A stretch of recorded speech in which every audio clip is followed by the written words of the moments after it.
दोस्तों, रूस के राष्ट्रप्रधान पुतिन का नाम दुनिया के ताकतवर लोगों में गिना जाता है।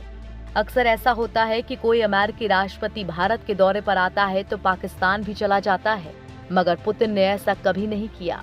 पुतिन पिछले 18 सालों से रूस की सत्ता पर काबिज हैं, लेकिन वो कभी भी पाकिस्तान नहीं गए। इस दौरान वो कई बार भारत आ चुके हैं। बात केवल पुतिन की ही नहीं है, रूस का कोई भी राष्ट्रपति आज तक पाकिस्तान नहीं गया। रूस जब सोवियत संघ का हिस्सा था तब भी किसी राष्ट्रपति का पाकिस्तानी दौरा नहीं हुआ। सोवियत संघ के पतन के 16 सालों बाद 11 अप्रैल 2007 को रूस के प्रधानमंत्री मिखाइल फातकोव पाकिस्तान गए थे। दक्षिण एशिया में भारत एकमात्र ऐसा देश है जहां पर पुतिन आते हैं। आखिर ऐसा क्यों है? दरअसल दूसरे विश्व युद्ध के बाद जब दुनिया 2 ध्रुवों में बटी तो भारत ने औपचारिक रूप से किसी भी गुट में नहीं रहने का फैसला किया था। भारत के पहले प्रधानमंत्री जवाहरलाल नेहरू ने गुट निरपेक्ष की राह को चुना था, मगर सोवियत संघ और समाजवाद के प्रति उनका झुकाव था। इस दौरान पाकिस्तान ने अमेरिका के नेतृत्व वाले गुट को चुना था। भारत और रूस के ऐतिहासिक संबंधों की मजबूत बुनियाद यहीं से शुरू हो जाती है, जो आज तक जारी है। और इसी वजह से रूस ने पाकिस्तान से दूरी बना ली थी, जो आज तक जारी है।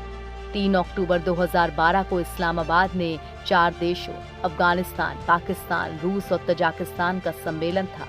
पुतिन को इस सम्मेलन में शामिल होने के लिए पाकिस्तान आना था। पाकिस्तान को भी उम्मीद थी कि इस सम्मेलन में शामिल होने के लिए पुतिन एक दिन पहले आएंगे और दोनों देशों के बीच द्विपक्षीय वार्ता भी हो जाएगी। लेकिन ऐन मौके पर पुतिन ने पाकिस्तान जाना कैंसिल कर दिया, जिसके बाद पाकिस्तान को चारों देशों के इस सम्मेलन को ही टालना पड़ा था। दौरा रद्द होने पर पाक ने इसका ठीकरा भारत के सर पर फोड़ा। वहां की मीडिया में दावे किए गए कि रूस और भारत के बीच अरबों डॉलर के सैन्य संबंध के कारण भारत ने ही पुतिन पर दौरा रद्द करने का दबाव डाला। दरअसल भारत अपनी कुल रक्षा जरूरतों का 70% हथियार रूस से आयात करता है, जबकि पाकिस्तान और रूस के बीच आर्थिक संबंध काफी कमजोर है। इस पर कुछ विशेषज्ञों की राय है कि पाकिस्तान के पास रूस से आर्थिक संबंध रखने की हैसियत ही नहीं है। पाकिस्तान दौरे पर न जाने का रूस ने एक और कारण बताया था। दरअसल रूस का मानना है कि पुतिन के वहां जाने की कोई ठोस वजह नहीं थी। साल 2016 को पाकिस्तान में रूस के तत्कालीन राजदूत अलेक्सेई देदोव ने institute of strategic studies Islamabad में पाकिस्तान रूस संबंधों पर एक बयान जारी किया था। उन्होंने कहा कि समस्या ये है कि दौरा महज औपचारिक नहीं होना चाहिए, इसके लिए कोई ठोस वजह होनी चाहिए। अगर ऐसा मौका आएगा तो दौरा जरूर होगा। इसके लिए पूरी तैयारी और समझौतों का होना जरूरी है। पाकिस्तान और रूस के बीच संबंधों का पटरी पर न होने के बीच की बड़ी वजह अतीत में छिपी है। दरअसल कहा जाता है कि 1971 में सोवियत संघ ने मुक्ति वाहिनी के लिए हथियारों की आपूर्ति और ट्रेनिंग दी थी। जाहिर है मुक्ति वाहिनी पाकिस्तान से बांग्लादेश को अलग कराने का अभियान चला रही थी। 1971 की लड़ाई में रूस भारत के साथ खड़ा था और बांग्लादेश के जन्म में रूस की भी भूमिका रही है।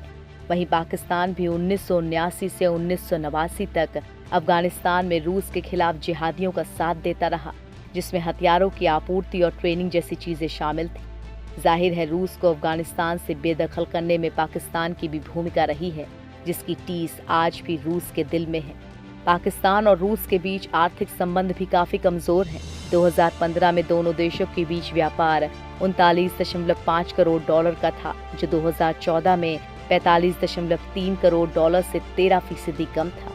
हालांकि जब से पाकिस्तान की चीन से दोस्ती हुई है, तब से रूस और पाकिस्तान के संबंध अच्छे हुए हैं।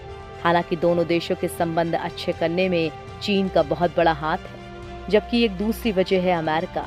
दुनिया जानती है कि रूस और अमेरिका में तनातनी चल रही है और इन दिनों पाकिस्तान अमेरिका को छोड़कर चीन की गोद में खेल रहा है और यही वजह पाकिस्तान को रूस के करीब ले गई। लेकिन पाकिस्तान जो रूस से चाहता था वो नहीं हो सका, क्योंकि भारत रूस का सबसे अहम दोस्त है और भारत के आग्रह पर रूस ने पाकिस्तान को हथियार न बेचने की पॉलिसी जारी रखी है।